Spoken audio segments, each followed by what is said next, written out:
What does human taste like? I would say it has a sweetness of horse. Horse is a very sweet meat, but also some of the qualities of pork meat. And I would say that depends on the person. A very extremely lean person will taste less good than a person with a little body fat.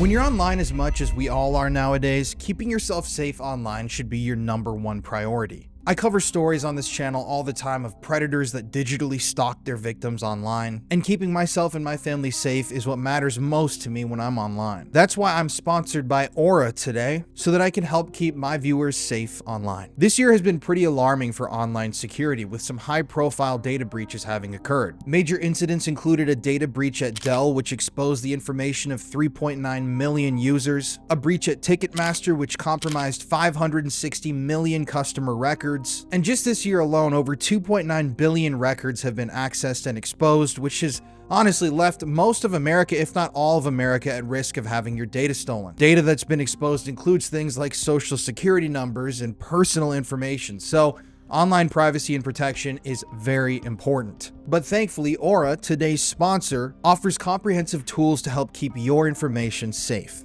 These tools include personal data monitoring, which tracks social security numbers, names, and more across billions of data points, including on the dark web. If you're an Aura user, you also get real-time alerts, which can provide you with immediate information on a possible breach. When you sign up with Aura, you also get access to a VPN for secure browsing, which I highly recommend for everybody to use, a password manager, and a data broker opt-out tool, which further just helps protect your privacy online. Aura also offers identity theft insurance, which can cover up to $5 million in losses. Seriously, if you're on the internet as much as I am, and especially if you're a viewer of this channel and you're looking into the things that we're looking into and going to these websites that at times can be a little sketchy, signing up with a service like Aura to protect yourself online is a must-do. So, you can take advantage of Aura's 14-day free trial by clicking the link in the description and gain peace of mind knowing your information is protected. And with that, Aura's a great sponsor. I've worked with them before. They are incredible. Let's get into today's story. All right, man. So, why don't you just introduce yourself, and you can look at this one. I'm Nico Claux, and I was born 52 years ago in Cameroon, in Africa. My father traveled a lot because of his work. He worked as an IT for a big bank, French bank. And I was born in Africa, in Cameroon, in 72. As a kid, I was a bit different from the others, didn't have the same interests. I didn't socialize much, and I felt alienated, maybe because my family was moving a lot because of my father's work, so we moved to the UK, we moved to Geneva, we moved to France, Portugal, plenty of different countries, and each time I had a lot of difficulties trying to, connecting with other kids at school, etc. But there was one thing that I really liked. It was anything weird, macabre, anything that had to do with death, physical death, dying, graveyards. I developed a really keen interest in those things when I was a kid. And in the 70s, it was not normal for a kid to be interested in those kind of things. You were a social leper. You were considered as a freak, some kind of monster, if you will. So I didn't have many friends, and I read a lot of books, on crime.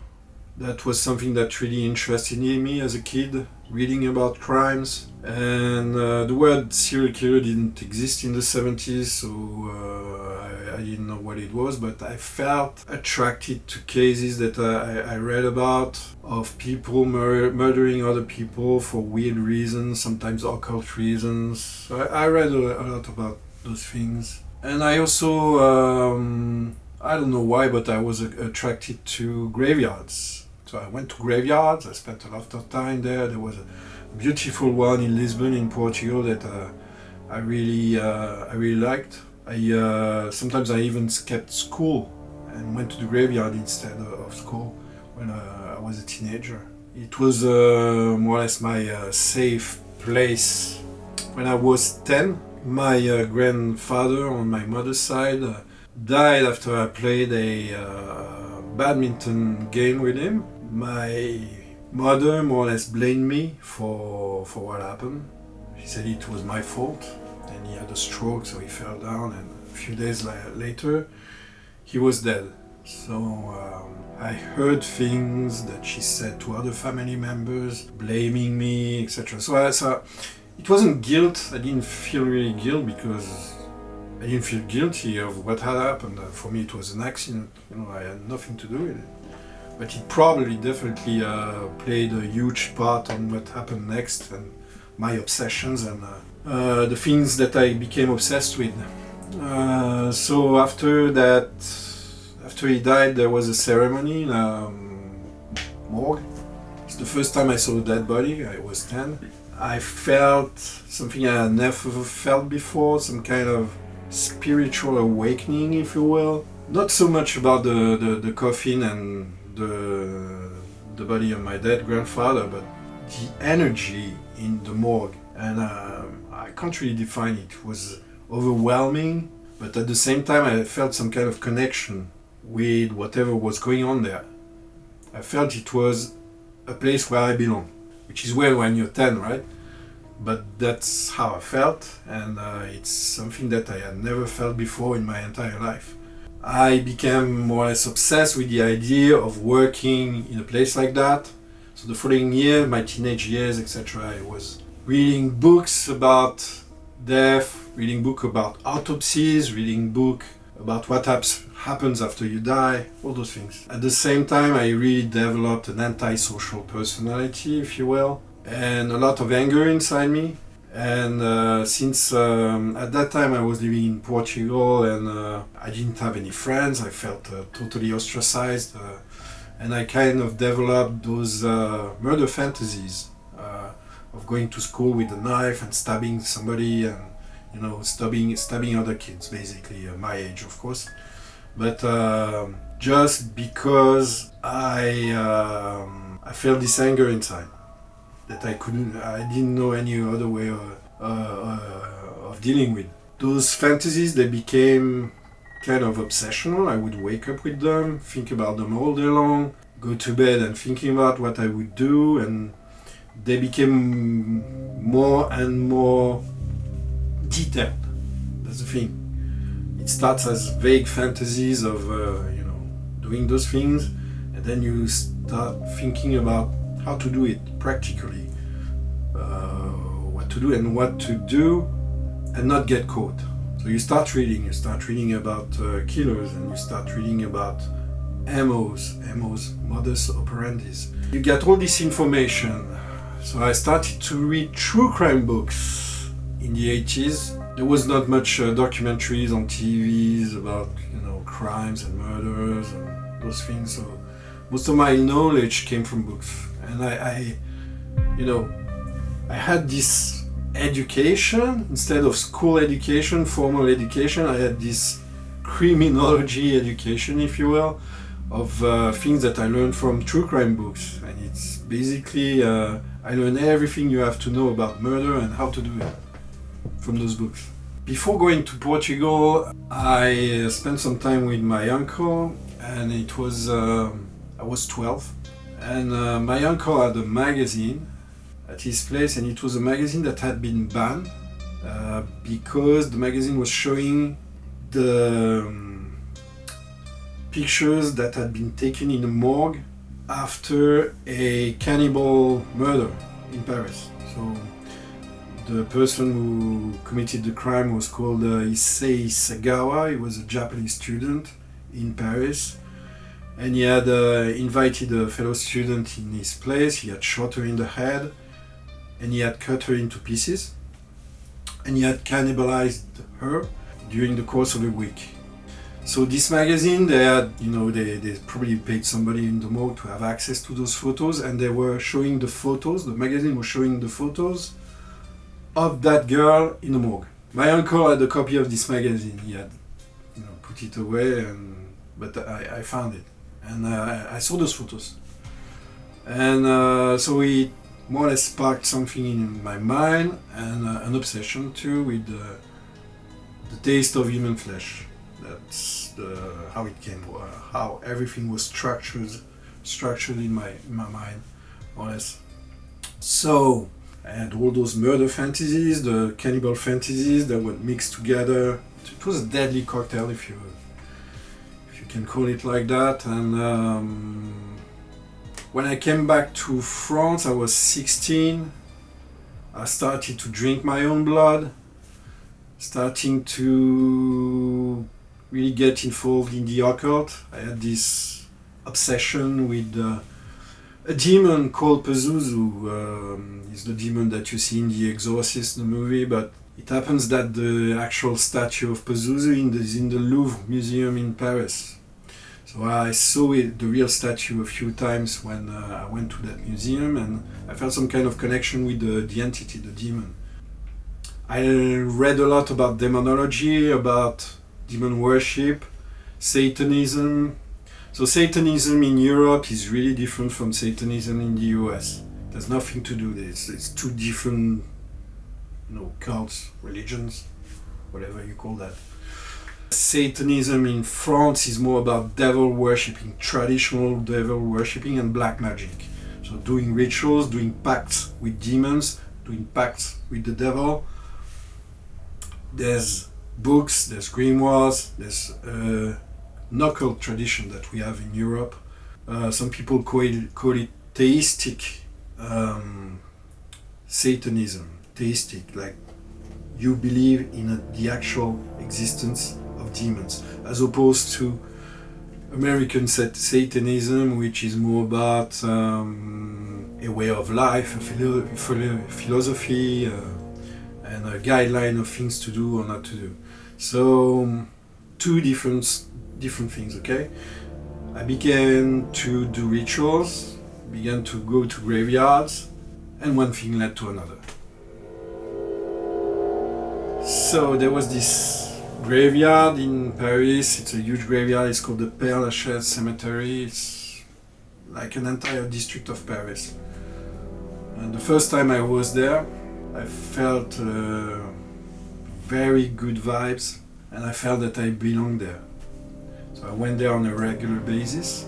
First, I just, would walk between the tombs, have a look at the architecture, the mausoleums, how they looked like from the outside, etc. Then I developed this curiosity of actually seeing what was going on inside, beyond those doors. And I began to actually examine the locks, see if I could open them, tried a few different things. I ended up opening one of those mausoleums, and I went inside, found the stairs, went down the stairs, and I found the crypt where the coffins were. And I did this on several occasions, and one thing led to another. And I think I was 17, when I started to open a coffin. So the idea was to actually steal the bones. I wanted to get the bones for rituals. So after a few trials and errors, I managed to open a coffin, find the bones inside, and use them for the rituals that I was following. There was some time where I would just sit in the crypts, light a few candles, and spend 2 hours there just meditating and just, in a trance-like state, I would say, and feeling the energy of the dead coming to me. So I had this very organic relationship to the graveyard. I was part of the graveyards, and I was receiving all those energies from the people who were buried there. It gave me some kind of, strength or drive, and it felt like I was becoming an ally of death, because I was seeing death as an entity. Like I saw Satan as an entity that you worship.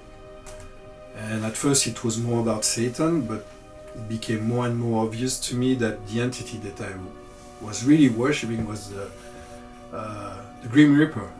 That's the entity I was worshipping. And the next step to that was trying to find a job in a morgue. After I left the army, I applied to several morgues, and I found work in a morgue.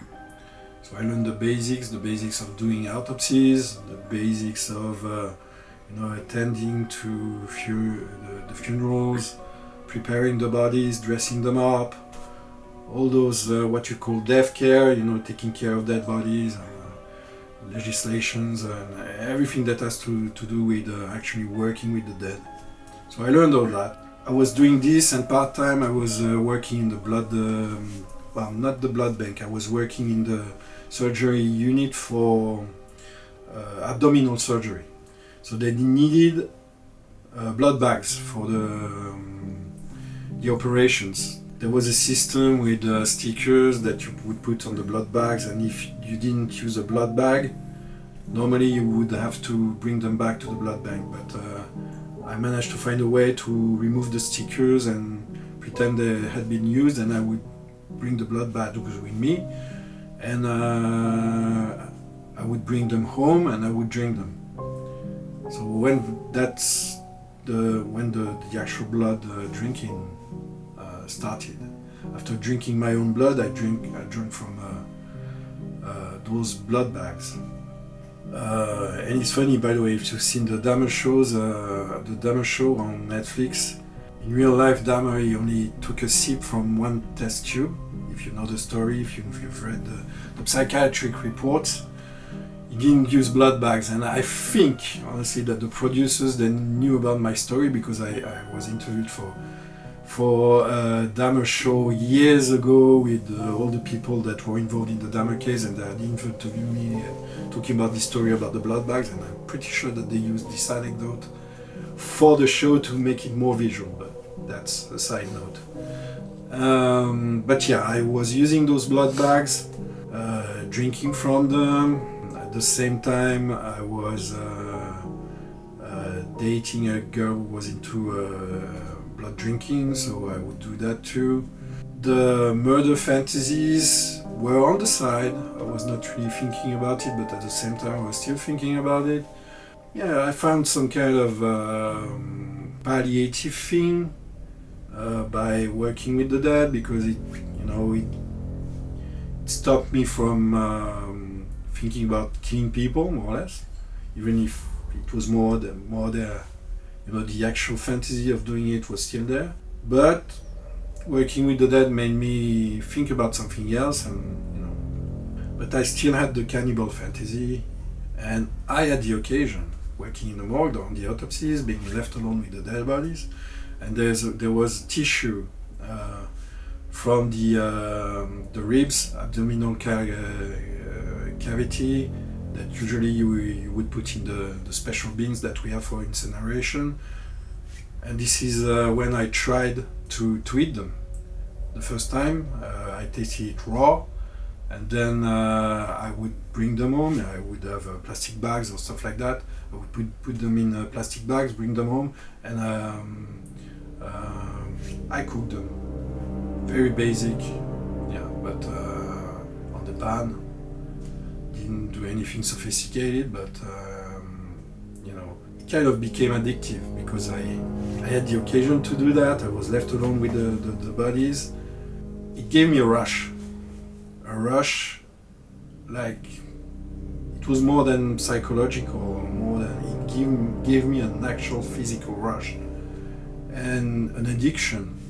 And I would do this like twice or three times a month, and I would would kind of miss it when I wouldn't be able to do it. So yeah, I developed some kind of addiction towards that.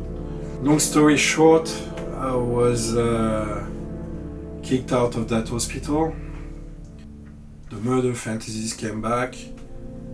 The girl I was dating at the time, she was using a service, an online thing that only existed in France. It was called Minitel. It was some kind of very primitive computer kind of device that you would use to leave messages, and people would answer, and most of it was used for sex work. So my girlfriend at the time, she was a dominatrix, so she would use this to place ads for clients. She would get her clients, go there, and you would use a service via this device. And I was seeing her do that, and it gave me this idea of using that same device to contact somebody. Pretend that I was much younger than I was. I was 22 at the time, and I pretended that I was 16. My idea by doing this is I kind of find a moral justification to kill somebody, and the moral justification was that if that guy is ready to, have sex with a 16-year-old kid, he deserves to die. That was my moral justification. So I did this, and there was this guy who contacted me. I left this ad, pretending I was 16, and on an S&M. It was an S&M site. And I had bought this gun a little bit earlier, a 22 caliber handgun.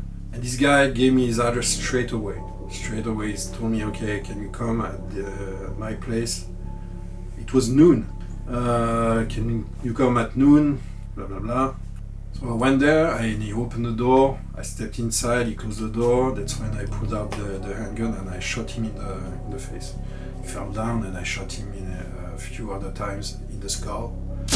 And it lasted 15 minutes more or less before he actually died, because there were small caliber bullets. The idea behind it was that I wanted to actually open him up. I brought instruments that I got from the morgue, that I had stolen from the morgue. There was a scalpel, and there was another instrument that I wanted to use. But the thing is that the gunshots, even though they were 22, so 22 isn't really loud, it's like, shutting a door closed inside an apartment.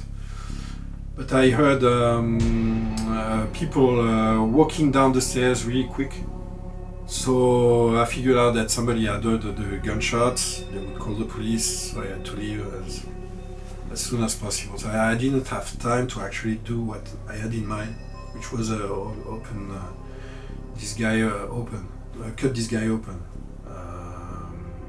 So I left the scene, and I was caught 1 month after, while I was looking for another one.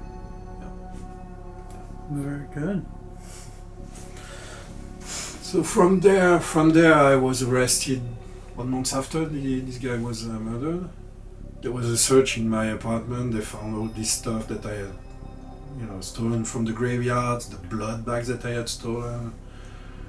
Because I kept the empty ones, and there was one that was still full. There was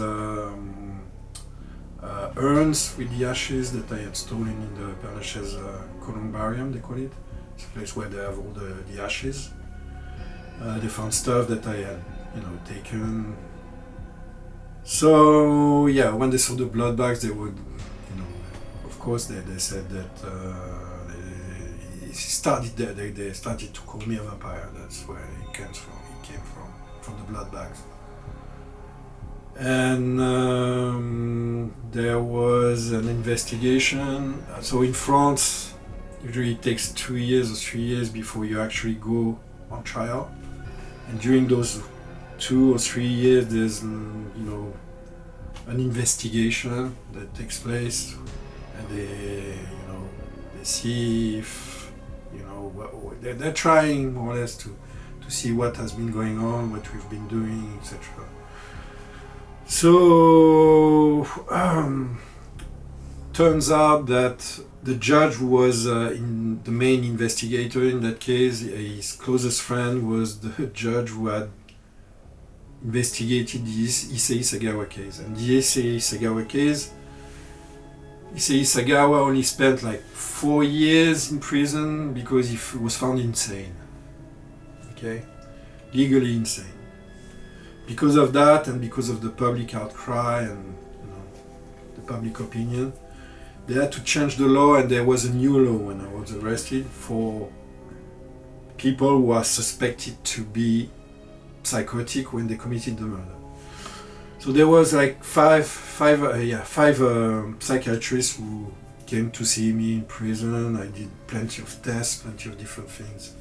Some of them said that I was legally sane, some of them said that I was legally insane, some of them said that I was psychotic, some of them said that I was a sadistic murderer, whatever.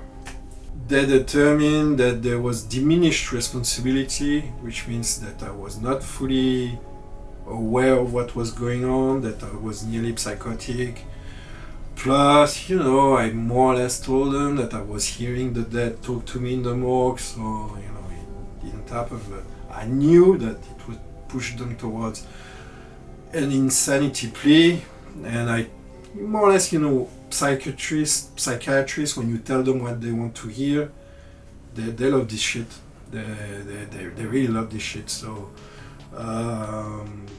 they more or less bought the insanity thing, and when I went to court, the debates were over the fact whether I was fully responsible or not, and the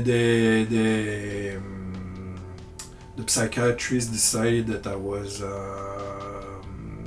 that I could benefit from a law that states that they cannot give you a life sentence if your acts are committed during a short psychotic crisis or something.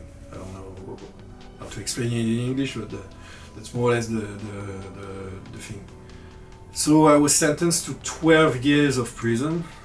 The prosecution, of course, they wanted more, but at the same time I had a really good lawyer, and he said that I was influenced by movies, black metal, all those kind of horrible things that push you to murder people.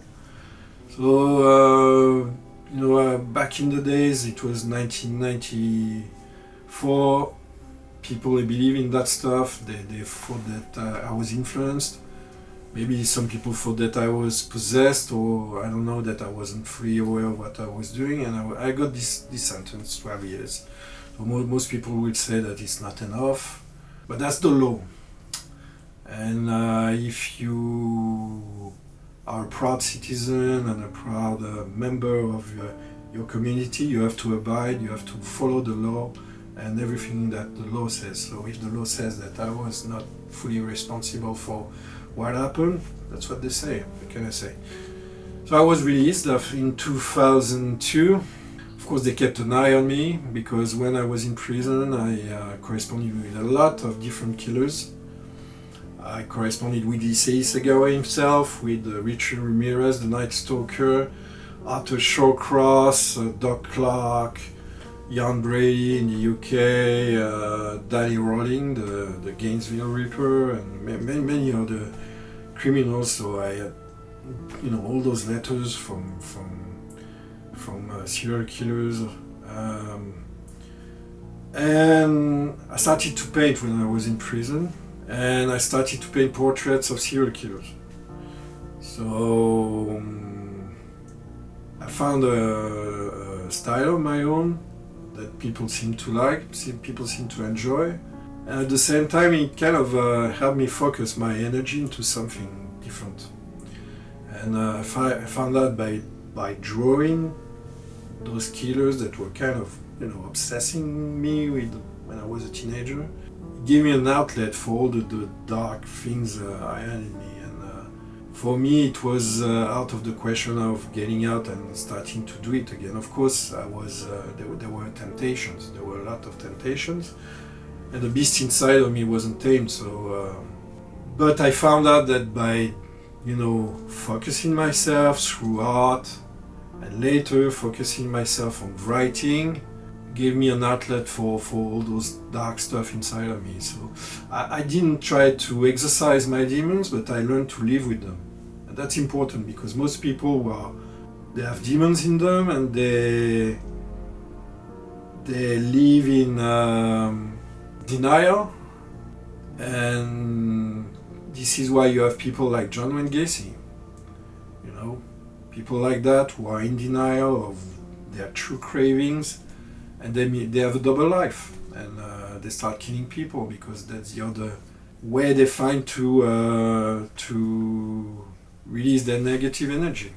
But when you accept the demons inside you, and when you accept your true nature, because I know that my true nature is totally different from 99% of the population. I'm not like you, I'm not like anybody else, but I know how to manage myself, and I know how to manage this energy into something that's positive for me. Of course, on a purely moralistic point of view, people will still find this evil, because I still paint killers. I write about killers. I have a book company now, and I release true crime books. I release documents that were never released before on true crime, on really famous cases, on psychiatric evaluations, for example. I released the Jeffrey Dahmer psychiatric reports, for example. I've write a lot about cases that are not really well known, like cases in Russia, Russian serial killers. I did 3 books on the subject. And I still write about the occult. I also release black magic books based on my own experience on how to invoke demons and how to use them and to canalize them, to channel them through creation and through something that will not only will get you what you want, but also will bring you inner peace when you are deep inside an extremely violent individual or extremely dark soul. So that's what I do now. This is how I found balance, and this is what keeps me away from prison, I guess. So, I just gotta ask, what does human taste like? I've always wondered that. The question has been... I understand why people ask me the question, because that's something that people really wonder. Does it taste like pork? Does it taste like chicken? I've heard both. Yeah. I'd say, from my experience, it's a white meat, like pork. But the thing is, back in those days when I was doing it, I was also eating horse meat.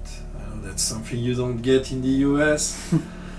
I know it's something very controversial, but it's funny when I tell them that people that I used to eat horse meat, they're like more disgusted than when I tell them that I've tried human meat. So, but I would say it has the sweetness of horse. Horse is a very sweet meat, but also some of the qualities of pork meat. And I would say that what gives taste to meat is fat tissue. That's what gives actual taste to meat. So I'd say it depends on the person. A very extremely lean person will taste less good than a person with a little body fat. So I've heard that it also depends on ethnicity, but I've never had the experience to prove that. I've heard that it also depends on different factors like that. But for my personal experience, it was pork, a mix between pork and horse. Yeah. Shit, we'd be delicious. I'd have a lot of flavor. It also depends, I guess, on how you cook. I actually released the Cannibal Cookbook, where I talk about the recipes from the killer's perspective. So there's 20 different serial killers in that book, some of them are actual recipes that the killers left behind, so they're based on actual recipes. Some of them are more like examining what the killer did to the victim and to actually do a recipe based on that. But there's also tips on how to cut the person up and how to prepare the meal, etc. It's a very controversial book, but a popular one. People are interested in that. Yeah. So, I've always wondered when people say like they feel a rush when they kill somebody, what would you describe that as? Like psychologically, was it like excitement or? There was excitement. That's for sure. Anticipation. So it's phases. You go through phases. Anticipation. There's the hunt. The anticipation of the hunt. The risk you're taking. There's a risk factor. Because you're taking a risk, of course, getting caught. But at the same time, there's the intellectual, if you can use that term, intellectual pleasure of finding a way of doing it and finding an ammo. There's the actual kill itself, which is, for me, was some kind of spiritual experience. And I will be honest about it. It gave me a spiritual high. I felt like overwhelmed with the sensation, and I was all my senses were extremely sensitive. I was aware of everything in the room. Now, given my past experience with the graveyards, the grave robberies, and the morgue, it's like I felt when I did it of connection to the entity that some people call the Grim Reaper, or death itself.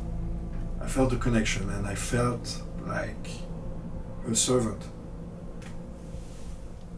I don't know if other killers feel that, but you feel like you're losing touch with humanity. You're cutting the umbilical cord that ties you to the rest of humanity in a way.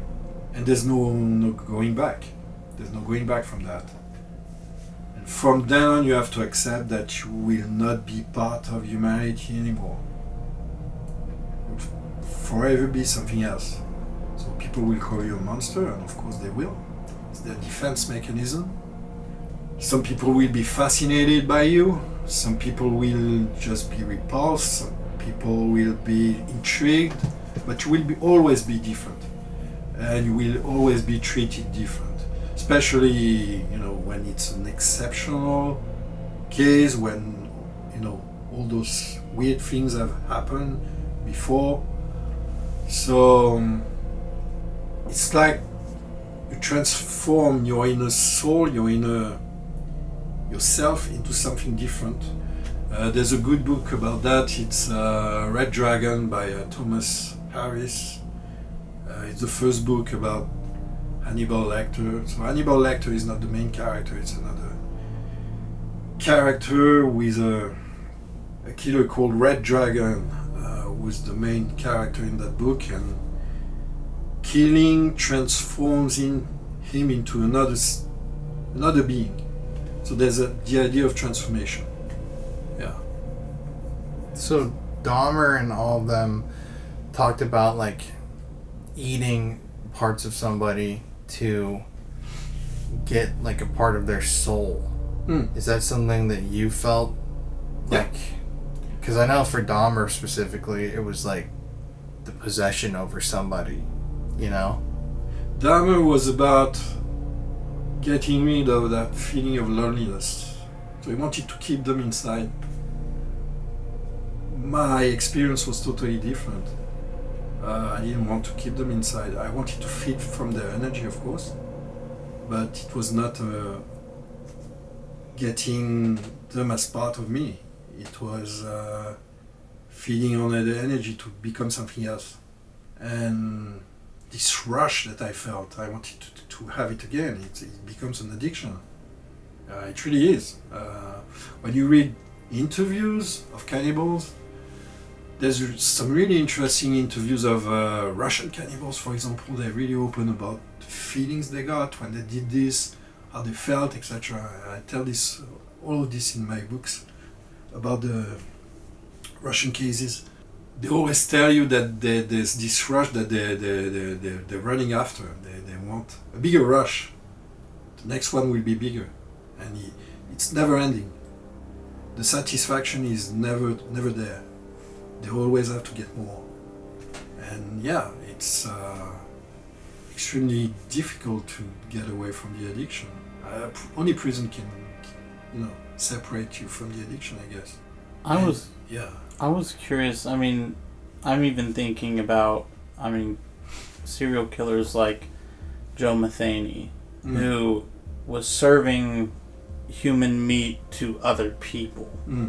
And so what do you think would be the ideology behind that? I mean, there's a lot of serial killers. I was talking about Russian serial killers. There's also a lot of cases in Russia where people would kill someone that they just met and serve the meat to their neighbors. It happened more than a few times. I think the idea behind it is to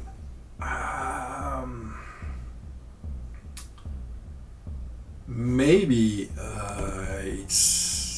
they have a grudge against those neighbors or those people, and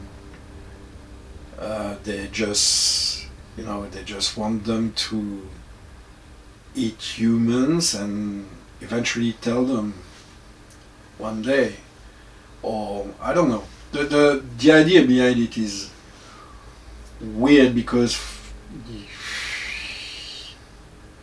why would you waste it on other people if you really are into it? It's not my thing. Yeah. It's not something I would do, but I understand that there is a sadistic thing behind the act of feeding other people with that special meat. It's definitely a sadistic thing that they're doing. Yeah. So I wanted to ask you, doing all your rituals and stuff over the years, have you had any particularly profound paranormal experiences? Yeah, there was 2 times. One when I was living in Sweden. It was the north of Sweden, and my partner at the time, she showed me a place that used to be an asylum for the criminally insane, and we did a ritual there. Okay, and there was we had incense, we had the candles, and there was a blackout. I don't know what happened, but I think I had a connection with one of the inmates who was, because I had studied his life, he was some kind of bank robber who used black magic during his criminal activities. So I think I got a connection with this character, the temperature went down, etc.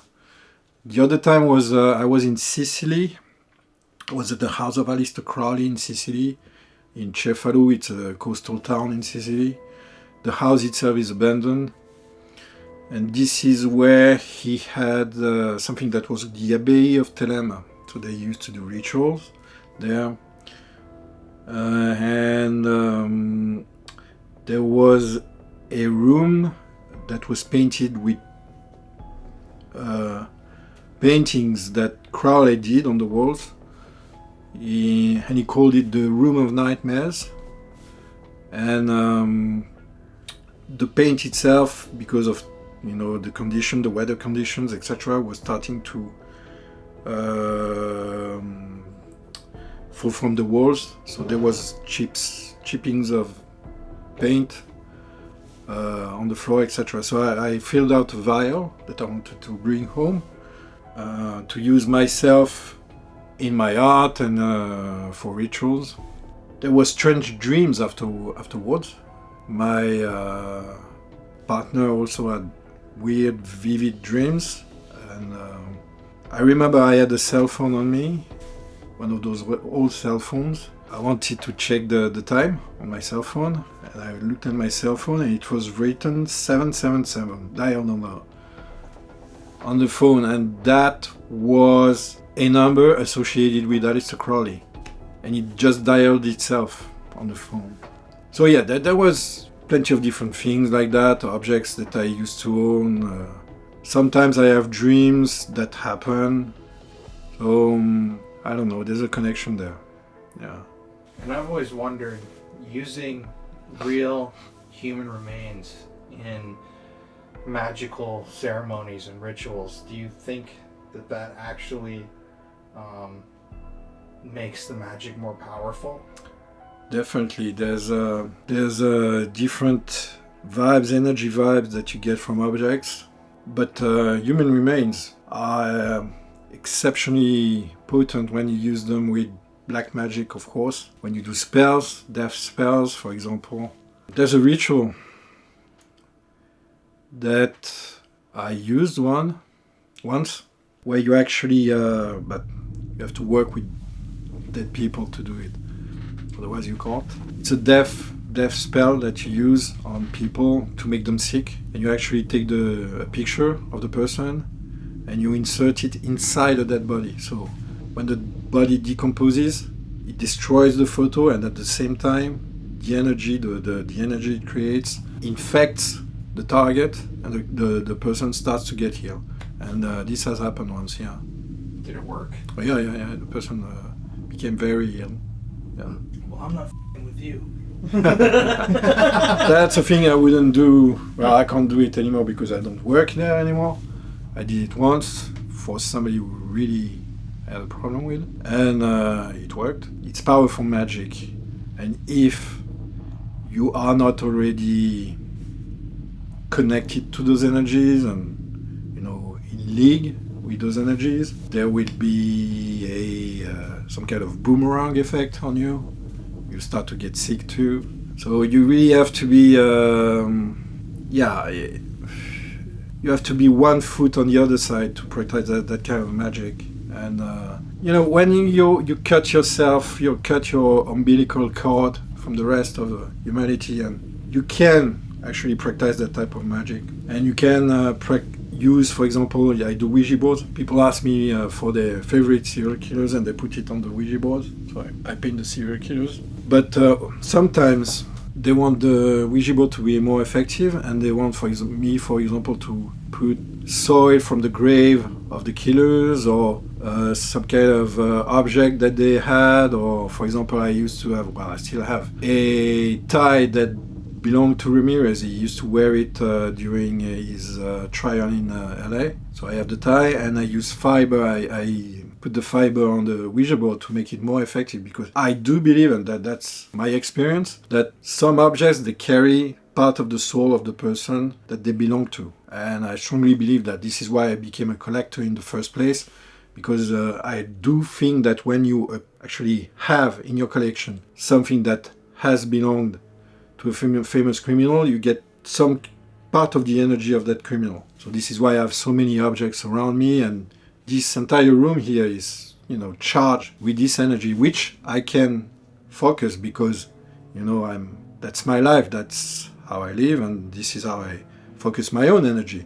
So I feel comfortable around. I suppose that a normal person would have the half, or even not half, 1/10 of the things that are in this room in their place. They would feel cursed. So it all depends on being in tune with the objects and the energy that they carry. For example, to give you a simple example, if somebody had given me a crucifix that belonged to a priest, I would feel cursed and I would not want this object in my home. That's as simple as that. That's the logic behind this. Because for me, this represents evil. For me, my perception of evil. This is it. A crucifix belonging to that kind of persons. When you're talking about rituals, what's like the darkest ritual that you've even heard of or known that has been practiced? I'm not talking like conceptually, like something that's actually happened. I'm so interested. So in some circles I've heard of something they call Morgs. So it's based on the demon Moloch, which was a demon that was worshipped in the times of the Bible, and they would burn children alive for that kind of rituals. I've heard that some cults, Luciferian cults, have practiced Molochs. That's a term that I've heard a few times. And that would be, for me, the worst ritual you could do. I mean, burning alive a child. I mean, that's awful. So I don't know the exact purpose of this. I don't know if they still do it. I don't know if it's something that's still going on. But the word itself, I've heard it several times. And the ritual itself. But for me, it's not a ritual. It's just, perverts. Well, that's pretty crazy. Mm-hmm. You want to show us some of the items? Yeah. Smoke without fire. All right, man. So why don't you show us some of your shit? Where to start? Maybe this. This is from Headhunters in Get the close. Nagaland. It's called Nagaland. It's in Burma.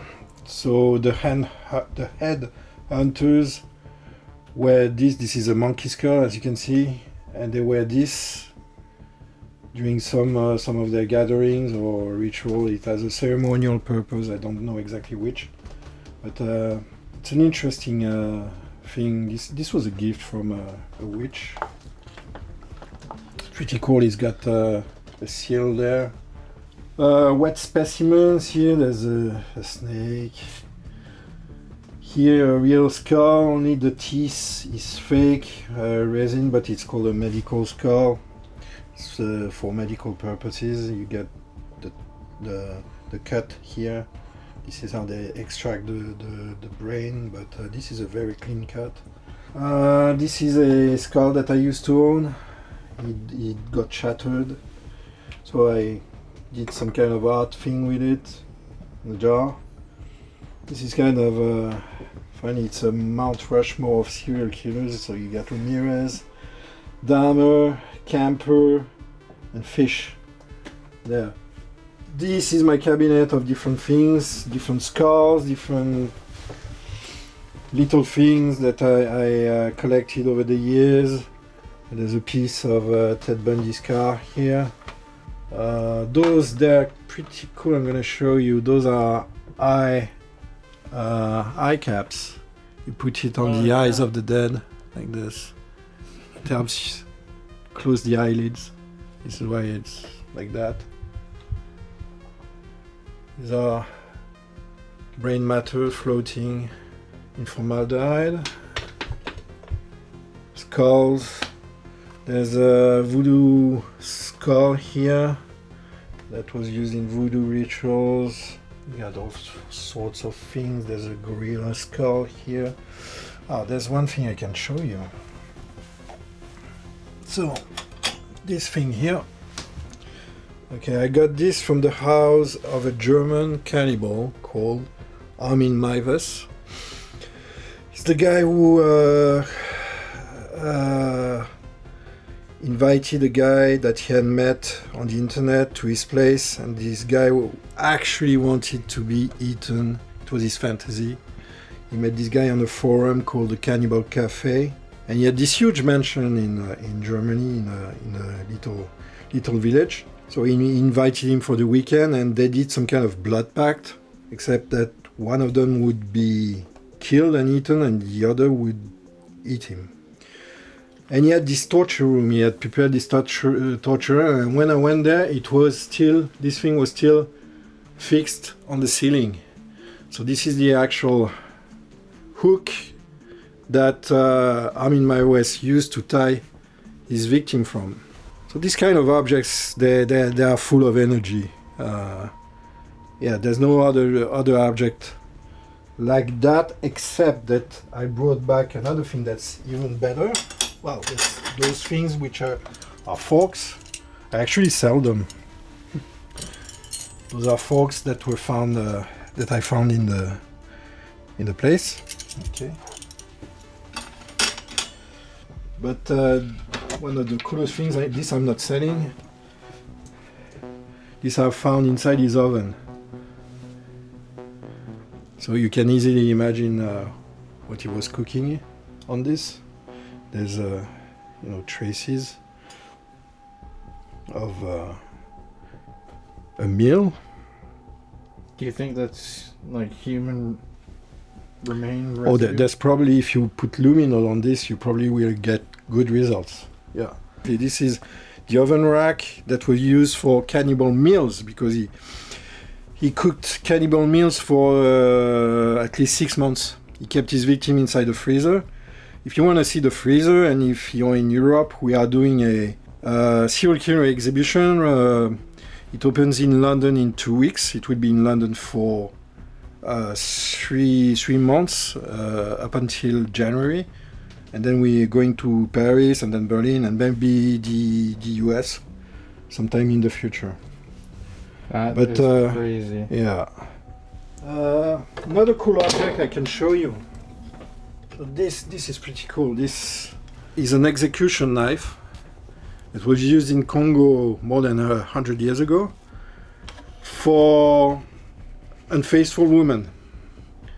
So they would use that blade to slit their throat. So it has killed more than 1,000 women.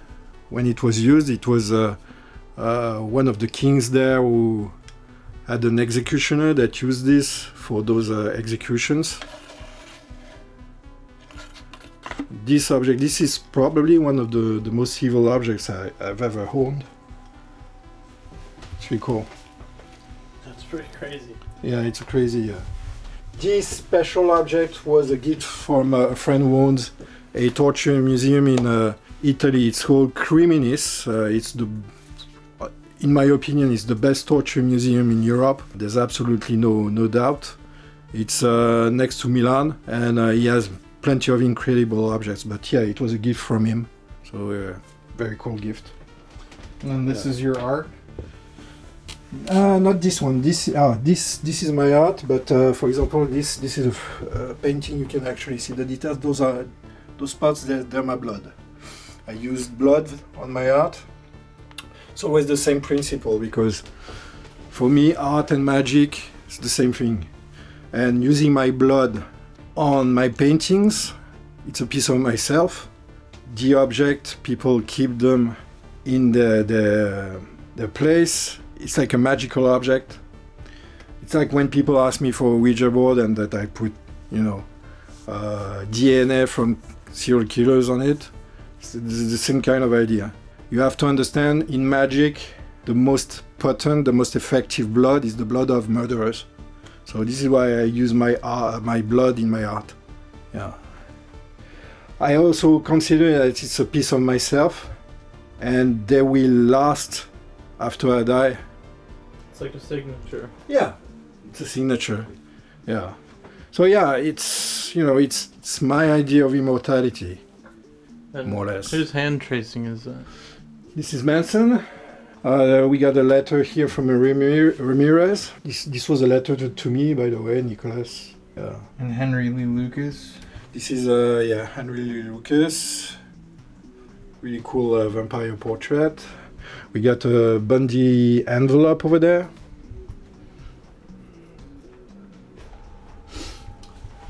This is very cool. It's a portrait of it's a portrait of me done by the Gainesville Ripper, Danny Rowling. So for those who don't know, he's the guy who inspired the movie Scream. So the murders inspired that movie. And it's a portrait of me that he did. We used to write for quite some time, and he was executed a few years after. So, if you could pick like 3 objects that feel like they have an energy to them, what would they be? Oh, definitely this knife here. This knife here, probably. And then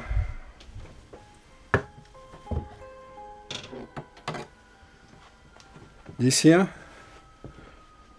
the grill from the oven that belonged to a cannibal. And what else? The entire room.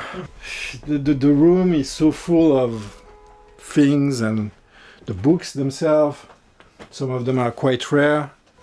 My own books that I create, they're pieces of me. So it's a work that will last, I hope, that have magical properties according to me. So yeah, I would say my books, all my books. Should we do a little paranormal investigating? Yeah, you're welcome to. All right. All right, guys. So right now we are in Nico's office, and we are about to start a little paranormal investigation in here. I'm definitely excited to see what kind of energies could be in here. And have you ever done a paranormal investigation in here? No, not here. No. It's us. And how about let's start with you, Nico? Yeah. Just calling out to anybody or anything that might be in here. If there is any entity attached to this place, make yourself known and tell us your story, if you can. Cirrus. Under an arch. Cirrus under an arch.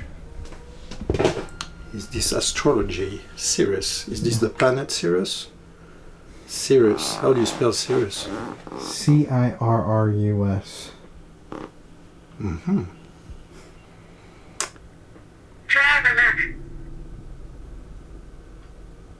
What was that? Travelogue. Grotto. It won't leave. Whoever's here, if you see those red lights over there, you could touch those to show us. Nope. You could touch those to show us that you're here. They wait. Or just use your voice. Nobody talks to us. Well, Why? we're talking to you. Chairman. If you're attached to one of these objects in here, can you give us a clue as to which object you're attached to? Centrist. It says centrist. This doesn't mean anything. Middle lock. Middle lock?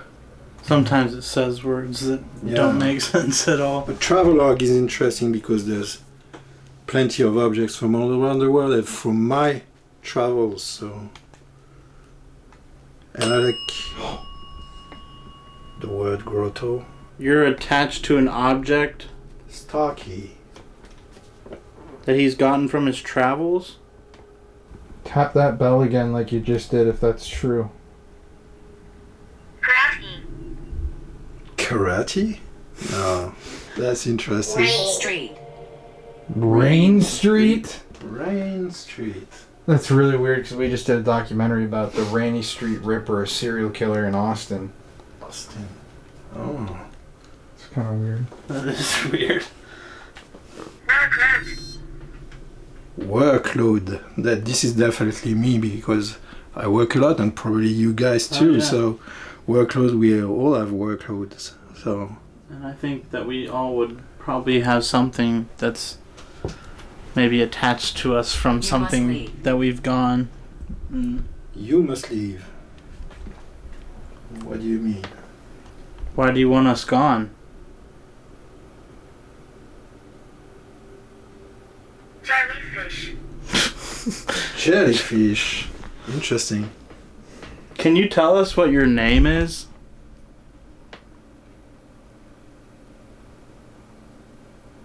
Ten spirits. 10 spirits. 10 Spirits Football. So there's 10 spirits in here? Emphasize. Cyril. That's a first name, Cyril. Beatrice. Beatrice. 10 spirits, Cyril and Beatrice. Those are two names. Either of those names mean anything to you? No. Beatrice sounds vaguely familiar. Serial killer. Yeah. Yeah. I'm trying to think. Convulsively. Nasty. Oh. Yeah. Yeah, probably. There's some nasty things going on. Pass it on. Ever ready. What do you mean? The spirits are ever ready?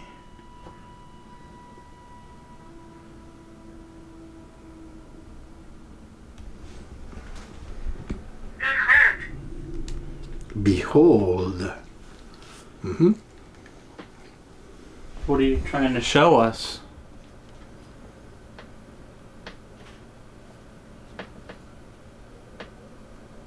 You see how the light is striking this? Yeah. Interesting. Woods. Wood.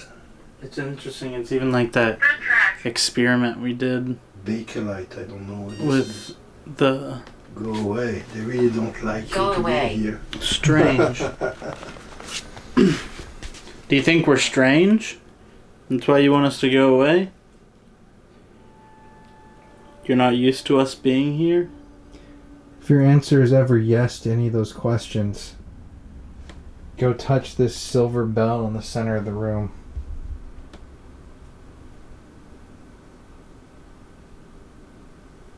There's bad energy. You think there's bad energy with me and Colin?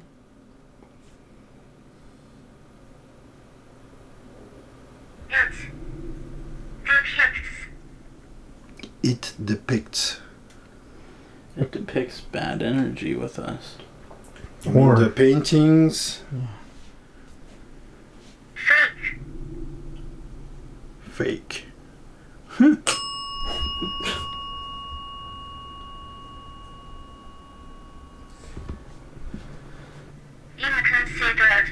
Abigail. Abigail. Abigail.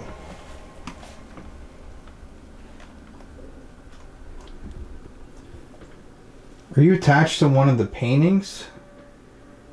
Is that what you were saying? There's a lot of art in here.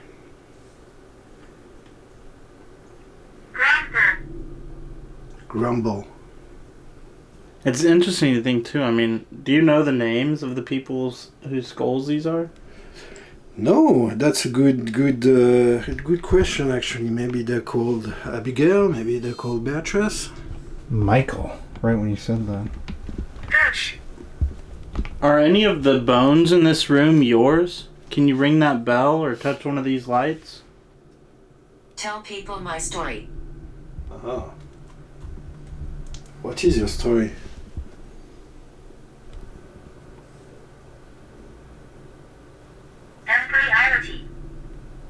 Embryology. Gary. Embryology. Like an embryo? Gary. Oh, let's listing off a bunch of f***ing names. Insomnia. It said dreams at the beginning. Yeah.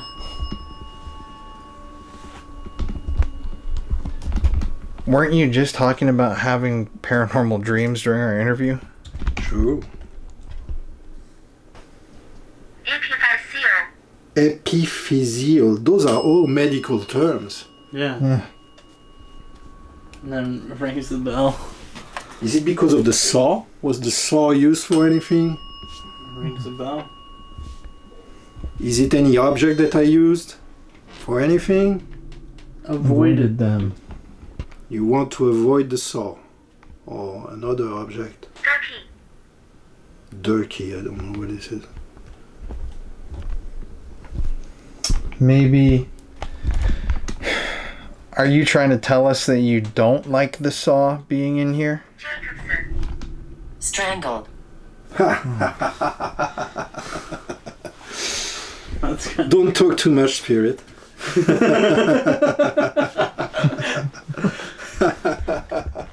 Jacobson, does that ring a bell? Jacobson. Does that have any relevance to you? Jacobson, no. Campfire. Campfire magic. Ah, this rings a bell, yeah. Yeah. Thank you for ringing the bell. Campfire, yeah, that's... Yeah. What's campfire magic mean to I you? like using this. We were talking about fire earlier. Oh, yeah. A lot. Oh, when it, talking about rituals, what's like the darkest ritual that you've even heard of or known that has been practiced? I'm not talking like conceptually, like something that's actually happened. I'm so interested. So in some circles I've heard of something they call Molochs. So it's based on the demon Moloch, which was a demon that was worshipped in the times of the Bible, and they would burn children alive for that kind of rituals. I've heard that some cults, Luciferian cults, have practiced Molochs that's a term that I've heard a few times.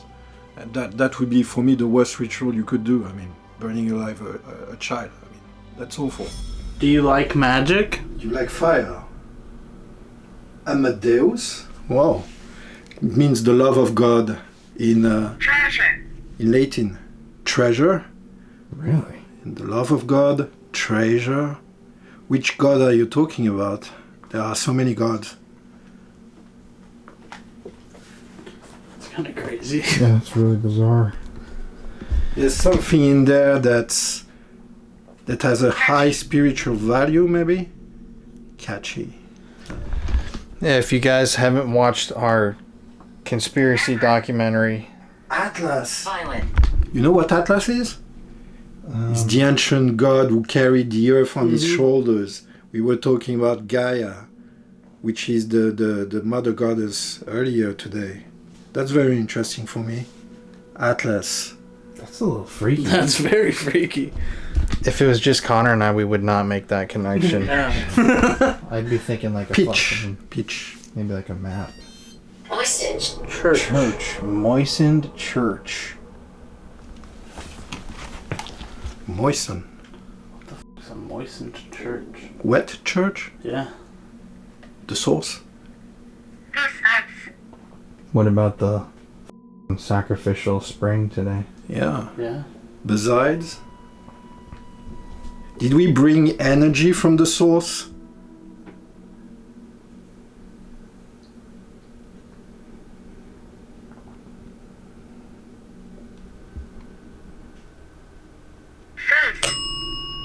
Phase. Short phase? Phase. Short. Could that be like a moon or like lunar term? Like a short F- phase? A-Z-Z-E. Oh. Phase. Mason. Oh! Oh my Watch out god. here. Okay. Watch out here, Mason. This cannot be a coincidence. I'm sorry, but this cannot be a coincidence. That's insane. That's advice. Maybe advise us to not with the Masons. All right, Oh. Watch so out they did here. say watch out. I'm gonna tell you, this only gives me fuel for more. Yeah, so I was going to say this earlier, but if you guys haven't seen our conspiracy video, I don't know what we're going to call it yet, with Nico. Oh my god, that just f***ing died in his hands. Keep going. Keep going, counter. Keep going, it keeps driving us somewhere. You need to watch that because we were talking all day about a certain group and fire and sacrifices and Yeah. worshiping the light and God of the sun. Spirits. Again, 10 spirits. Okay, can I say something? Yeah. Before we were doing this, I was not expecting anything tangible, something that would actually really work because of all this chaos surrounding us, the objects that can be very chaotic. Yeah. But the fact that the readings we get they point to one direction, and things that we mentioned today all day long, that's very, for me, that's very interesting. Very interesting. Yeah, see what I was saying? Like how all these devices work in tandem and they'll tell like a cohesive story. Like, Yeah. I mean, Children here. Children here. Wow. It's fucking absurd. so on the break there, we had to get batteries because all of our stuff died. Even the device in his hand. That's weird. It all died at the same time. Honestly. That device died. My camera completely fried. And it said stuff about children, one lost soul, teeth. Yeah. It seems to all be connecting to our interview today about the cult and, Associated. It's Associated. with the cult. Yeah. and the torture. Environment. Burn! Burn, it's the second time it says On that. a completely different Yeah. tip. That's crazy. Fire is the element there. Is that what you're talking about? Fire being the element? Dry. Dry environment burn. Now that's a strange string of words. I'm interested by the choice of word. Adversary. 100. A story. Enhancing. I was talking about a certain product that enhances your senses. Guarantees. Enhancements. I mean, the fact that it said Mason is Honestly. crazy. Yeah, for me. Anderson. Yes. This is nuts. What's he trying to say? It's trying to say that everything that we mentioned today, everything that we talked about, is real. Strings. All the I mean- strings are attached. The important words for me were Mason, but adversary too. And I think of myself as an adversary of that particular group. Mayor. Poltergeist.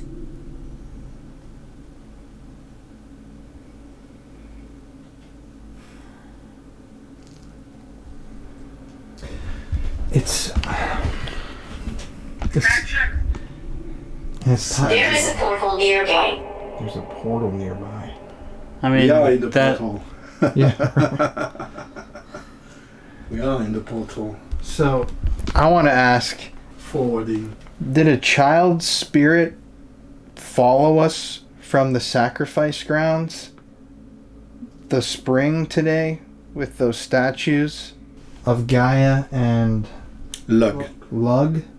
If a child followed us and you're talking to us about the sacrifices, tap that bell again or touch one of these red lights like that. Brown hair. Brown hair. Evident. It says evident there. What the fuck with evident brown hair? Did you have brown hair? Are you saying?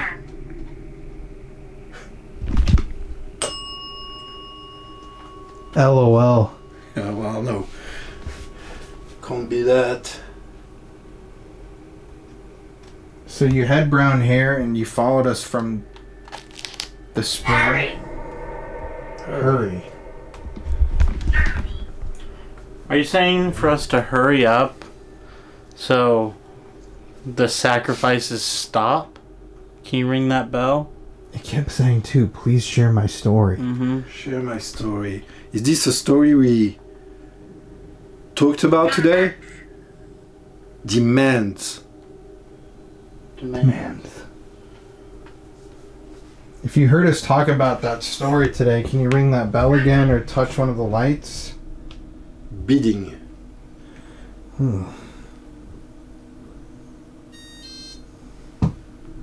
Hate crime. Hate crime. Wow. Were you the victim of a hate crime? Or do you think you were the victim of a hate crime? Growing. Mog. Mock. The statues. Yeah, they were mocking Christianity. Mm-hmm. Those statues that we saw earlier today. Is it a hate crime against Christianity? Is that what you mean? Net. Dude, this is freaky. I know. It was an accident.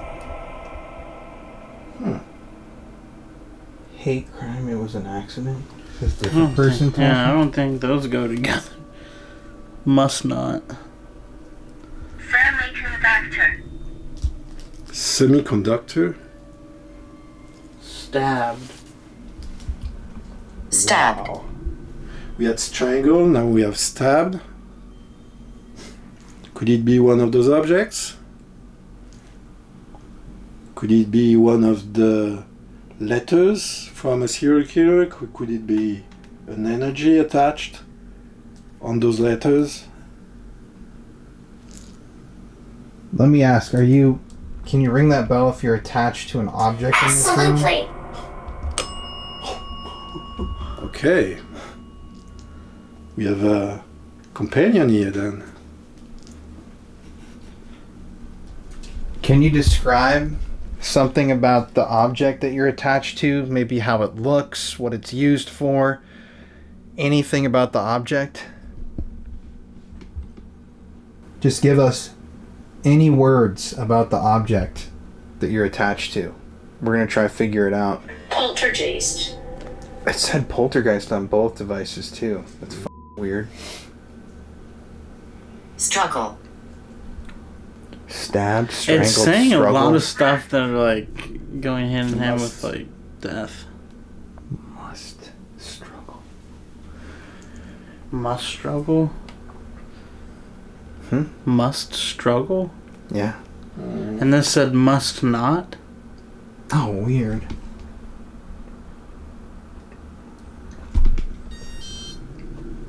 Tested on.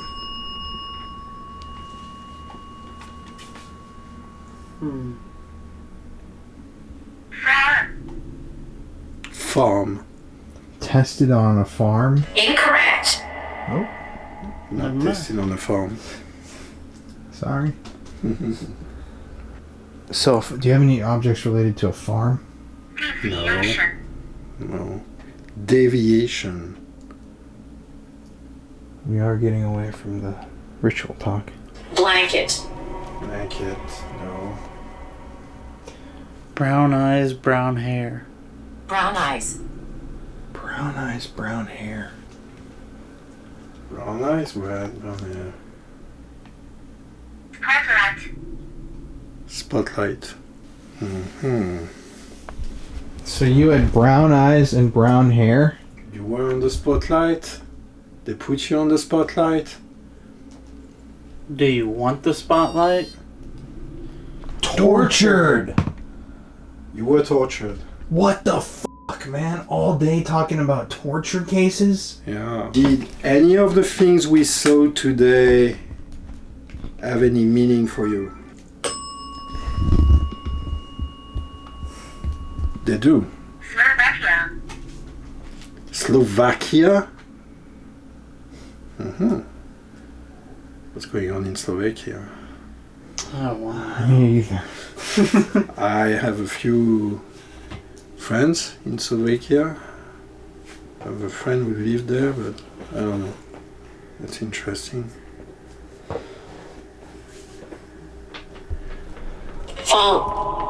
Thong. Strangled thong. Yeah. Blake. I feel like there was a true crime case where someone was strangled with a thong. Michael. Michael on a different device! What the fuck is Michael? That's two different devices that Who is said Michael. Michael. And there's Blake here. I don't know if it's a last name or... Movement. Yo, leg. Don't you have a human leg over there? Yeah, right. A leg. No, Blake. Blake. Watching. Are you watching us? Do you have a leg behind you? There's a leg behind me. This Yeah? just said leg. Oh, Michael, yeah. leg. So are you attached to the leg?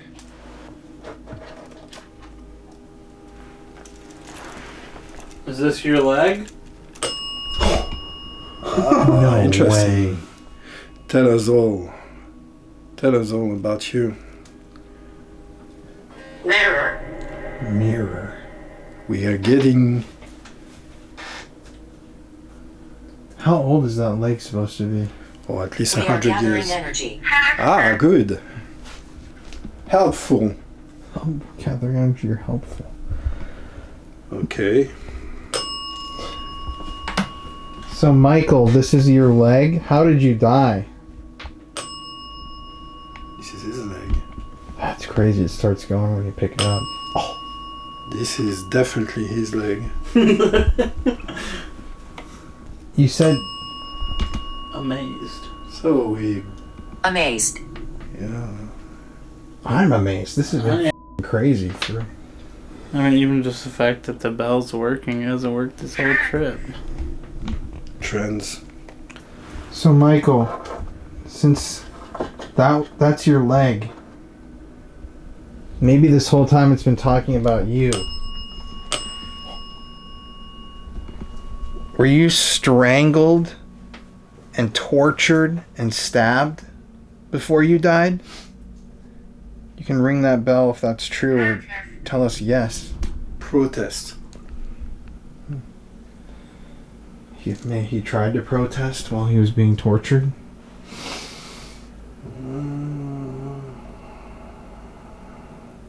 So maybe there's one entity attached to the leg that's trying to manifest itself, but there were... What's really interesting for me is that other entities seem to lead us in other direction. Photograph. Puzzles. Scrabble. Puzzle. 7 spirits. Oh. Three Three left. left. So we got Michael. We got Beatrice. What was the other one? Abigail. Abigail. Yeah. That's a witch's name, Abigail. Yeah. Salem Witch Trials. Mm-hmm. The number 6. What? 7 spirits? The number 6? Northeast. Are you a spirit from the northeast?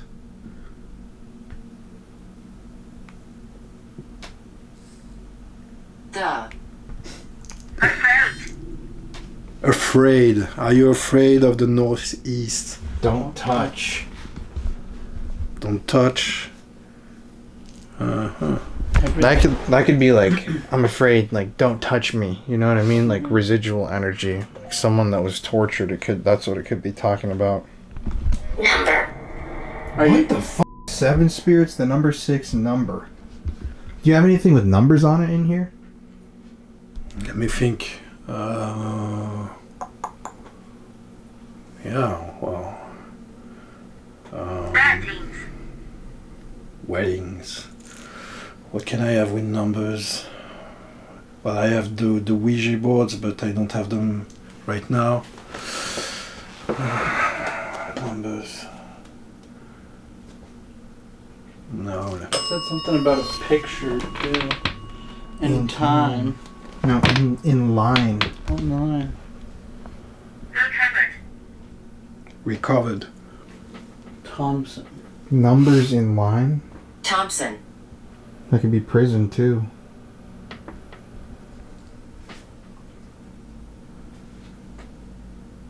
But it's so crazy how when we stopped talking about the ritual stuff, all those words stopped. Yeah. How f***ing weird is that? And then it says 7 spirits. Kansas. Bob Berdella. Yeah, I have a blade here from Bob shit. Bedella. Are we in the right direction? Bob Bedella, the Kansas City butcher.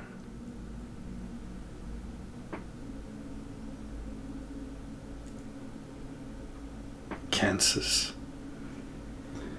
We haven't even seen the blade yet. It's right there, right behind me. Sun. Son. S-O-N, but it could be phonetic. Donald.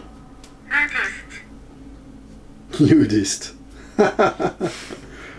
I mean, son though, phonetically. Laura? Laura. Landmark.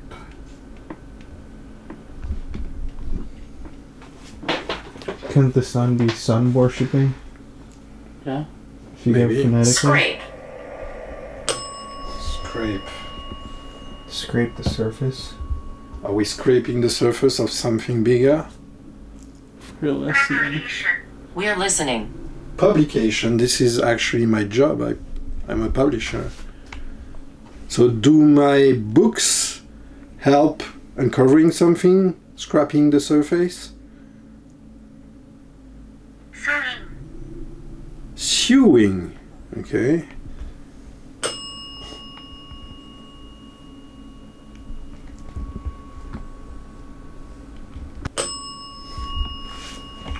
I feel like it's like all over the place now.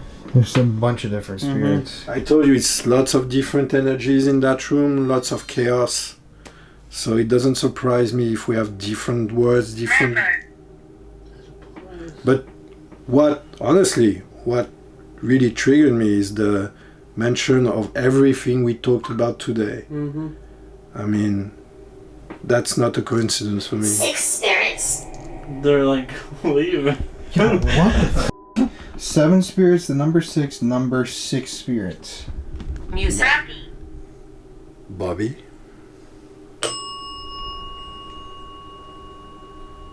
Music. Mm-hmm. Did you like music? Upgrades. Upgrades. Okay. Alright, we're going to try to use a different device. Is there any other words that you want to tell us before we turn these off?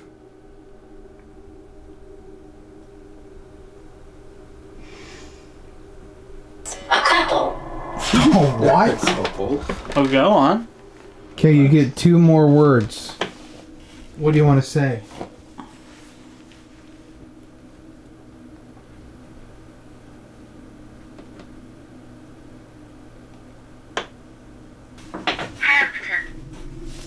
Hampton. Balance. Hampton Balance.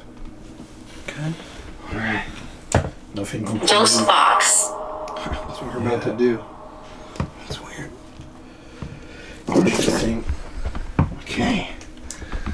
So we'll just go around in a circle and ask questions and just wait like 15 seconds between questions. Okay. Alright, I'm gonna start this.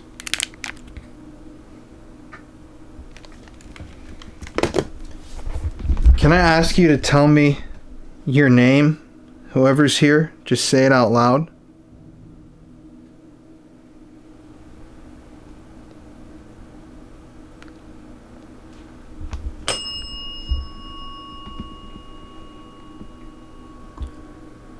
Can you tell me if you're attached to one of the objects in this room?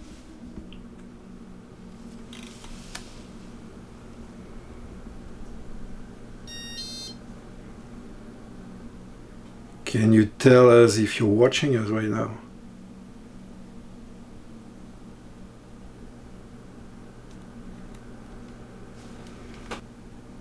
What do you know about the cult of the Brotherhood that we were just talking about? Were you sacrificed?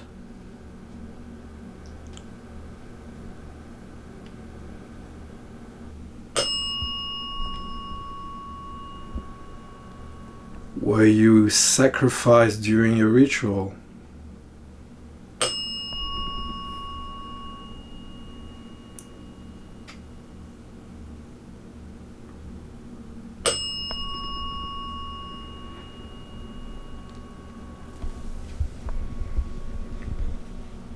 Were you sacrificed at the spring that we were at earlier with the statues?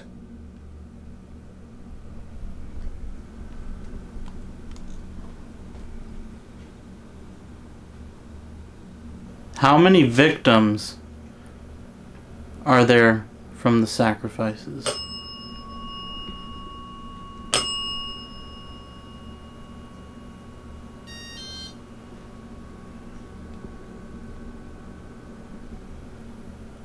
Were you sacrificed with a knife?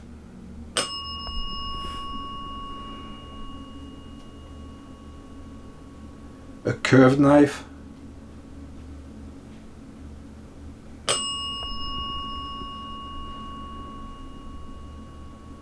was this knife held by an executioner.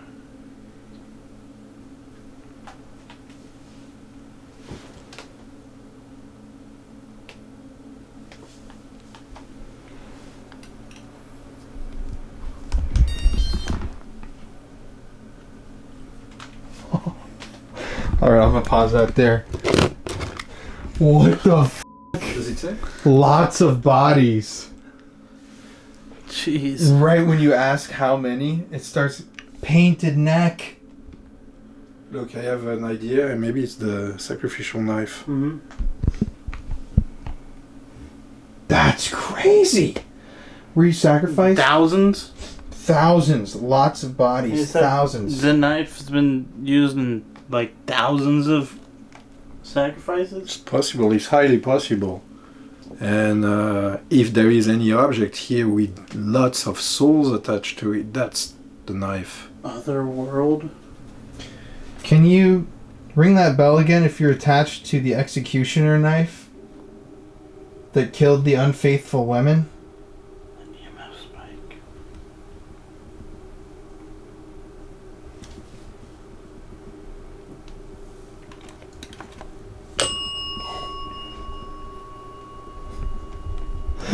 Alright, dude, this is freaky. Stressed. Oh, I just got a ringing in my ear. So bad. That's crazy for me. When we have paranormal stuff, like big stuff that's about to happen, I'll get a really piercing ring. Mm. And it felt like someone just put a screwdriver in there. Blood drip? Drip. Alright, let's listen. I was cremated. Can I ask you to tell me your name? Whoever's here, just say it out loud.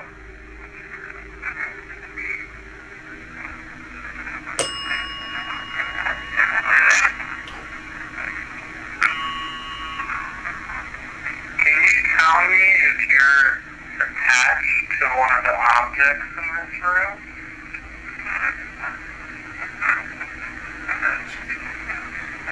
Can you tell me if you're attached to one of the objects in this room?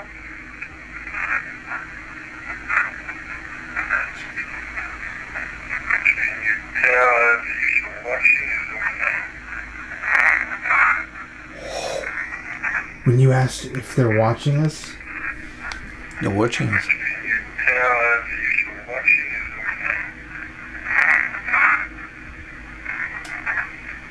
Sound like Get Out. What do you know about the cult of the Brotherhood that we were just talking about?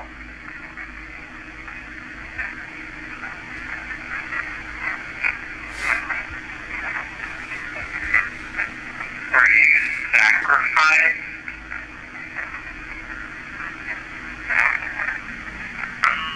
it almost sounds like Were you sacrificed during the ritual?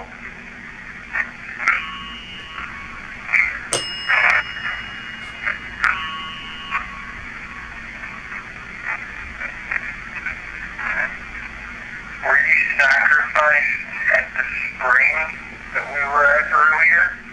With the statues?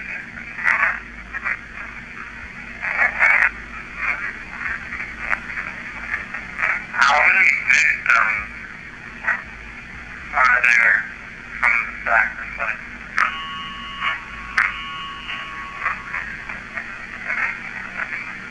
Was you sacrificed a knife? A curved knife?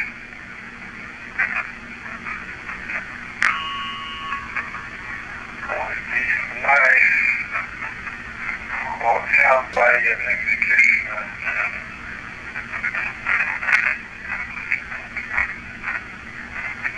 What's that noise? Alright, I'm gonna pause right there. Hide. Hide footsteps. Hide fresh footsteps. Hi, fresh footsteps out at the ritual area. freaky. Well, there's a lot of voices on there. 1960s. We'll have to go back and listen to those later with some ability to slow down. Well, are you ready to do our final experiment? Let's do it. Hey everybody, it's Colin here. Thank you for watching today's video. Hello to all the new subscribers and hello to the rest of our beautiful, wonderful, spooky family. As you know, every single week here on the channel, we give away a free gift bag to one lucky viewer of the show. And this week, to enter the contest, all you have to do is like today's video, let's smash that like button, and comment "True Crime" in the comments section below. I'm going to give y'all 10 seconds to do this now. 10, 9, 8, 7, 6, 5, 4, 3, 2, 1. So go comment. You can comment multiple times. It helps the video so much. But anyways, let's get back to today's video. Thank you for listening to my little spiel. I love you guys so much, and stay spooky. No fucking way. What? What the Dude, what the actual Okay. Are we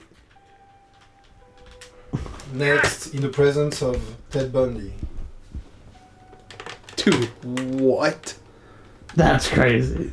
Bro, Yeah. you've got not only paintings of Ted Bundy, but you have an actual signed Ted Bundy Yeah, letter. I have a signed envelope from Ted And Bundy. part of his car. Yeah. Yeah, and part of his car, so the energy is there, definitely. Dude, that's so That's crazy. No, that's you can't make this shit up. First word, too. Yeah, Bro, what the hell? starting well. I would say so. Alright. Janet. Janet. What does that mean? Yokets? Does that I mean have anything? no clue. Permission. Okay.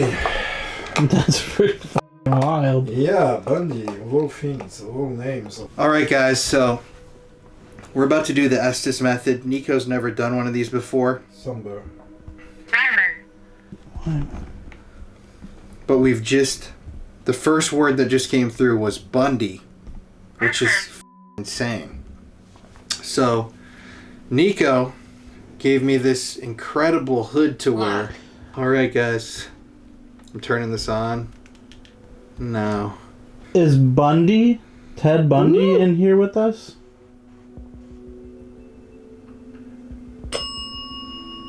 Yes, he is. Carol. Carol Bundy, that was another serial Hi, killer. oh my god, I just heard it. Hi to Nico. What? And you? Saying hello to you. Yeah, I used to write to Carol Bundy.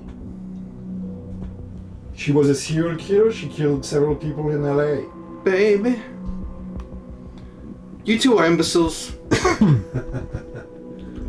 We are related. We are related. What do you mean by that? Move!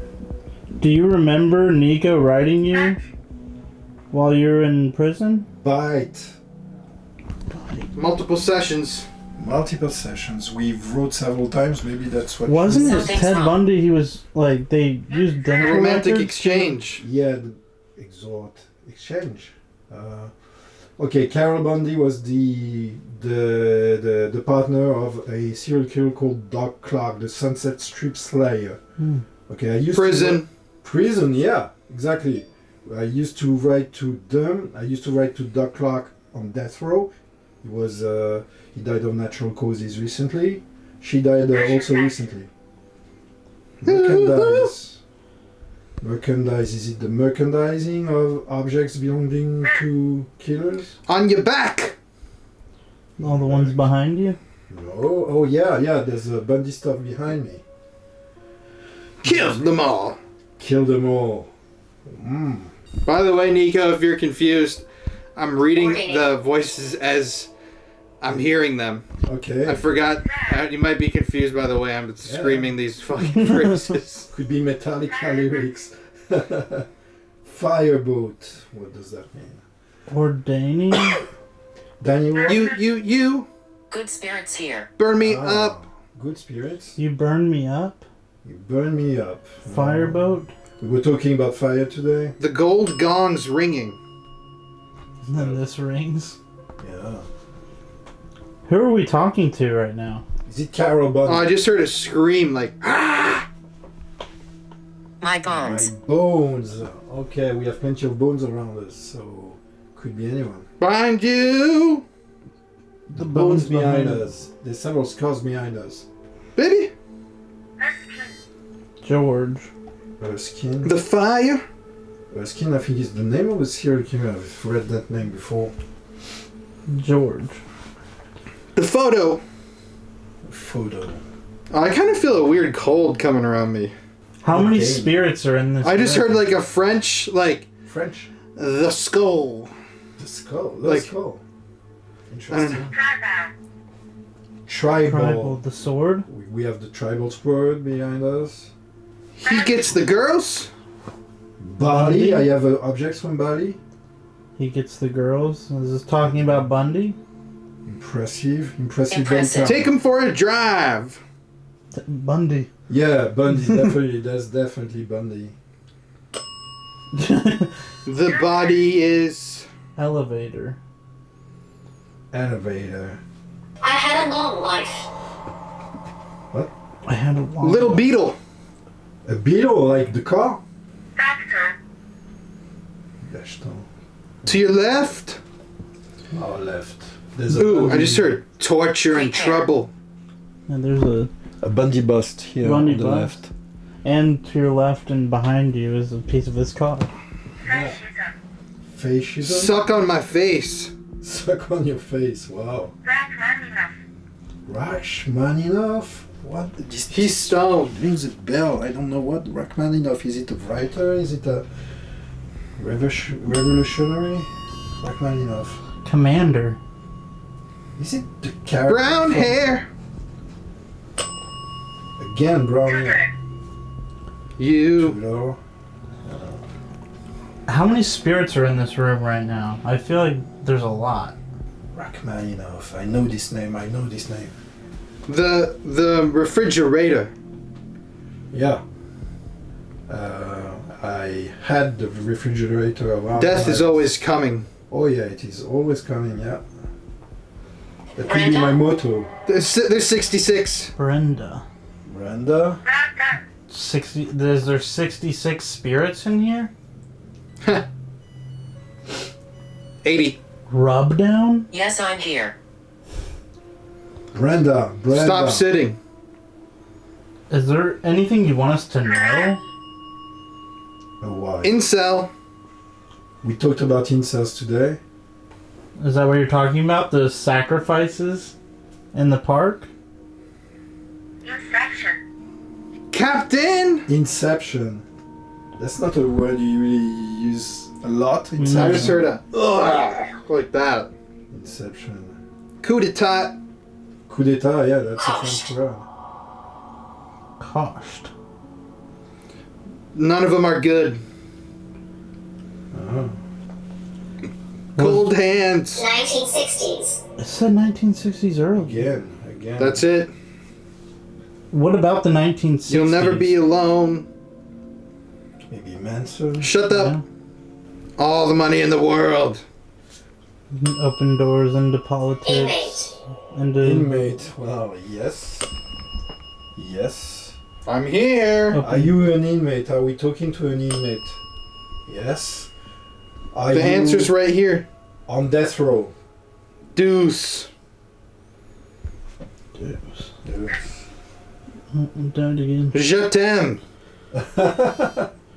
Dressing table. Dressing table. There's problems with the center.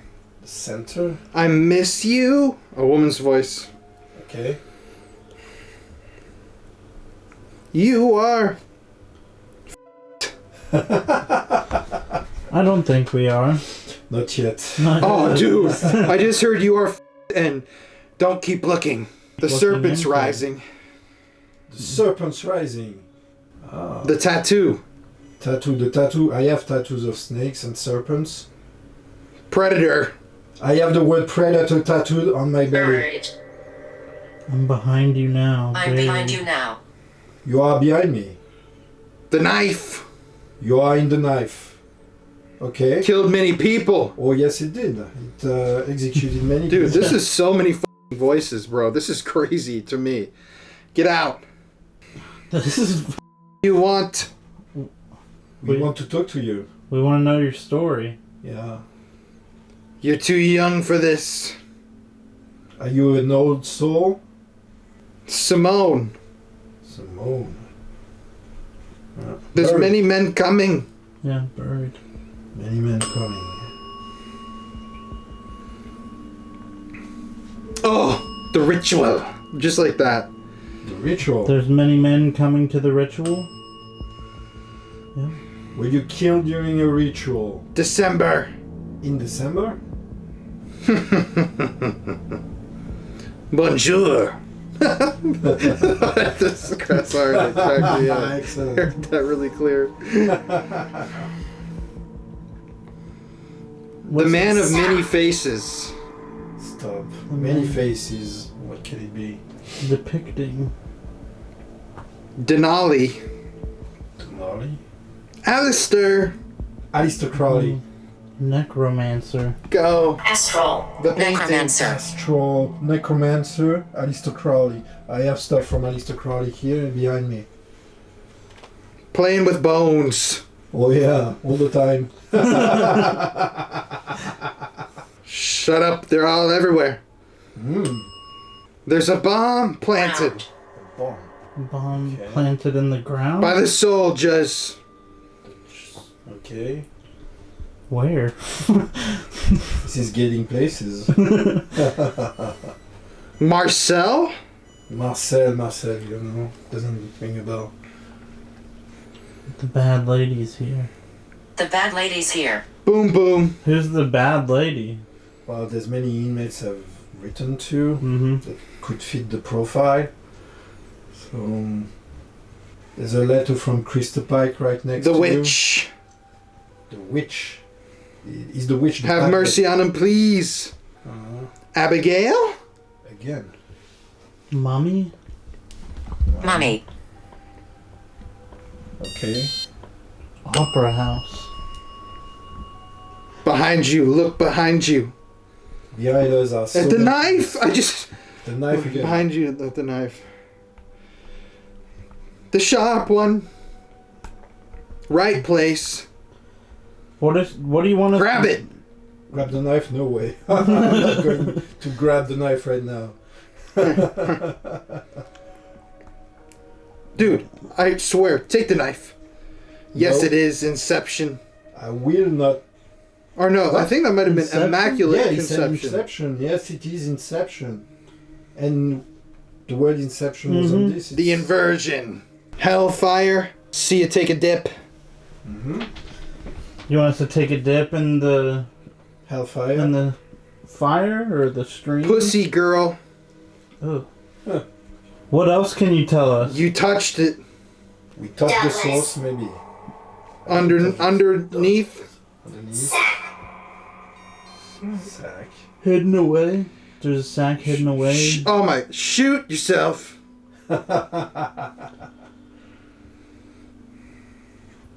This is crazy. Yeah. In the it's north. chaotic. In the north. No touching.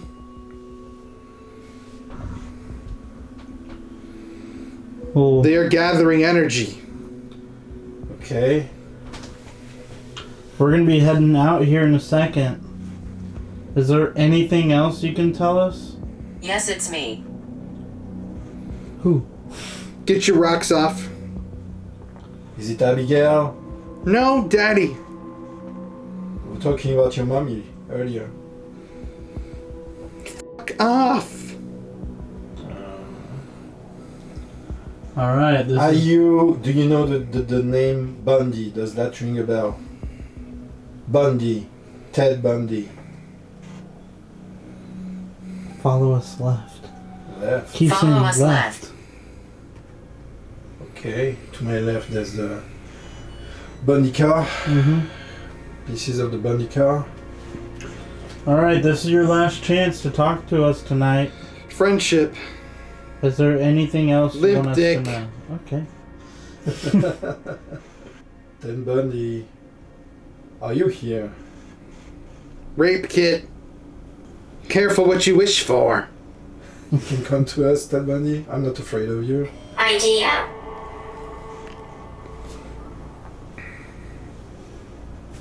All right. Toxic waste site.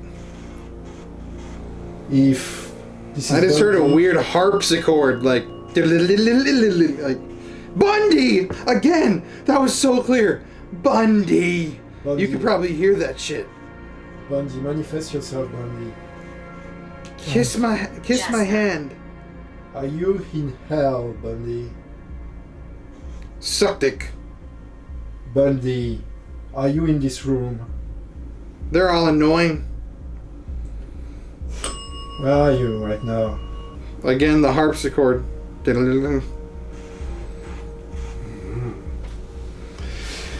Oh shit.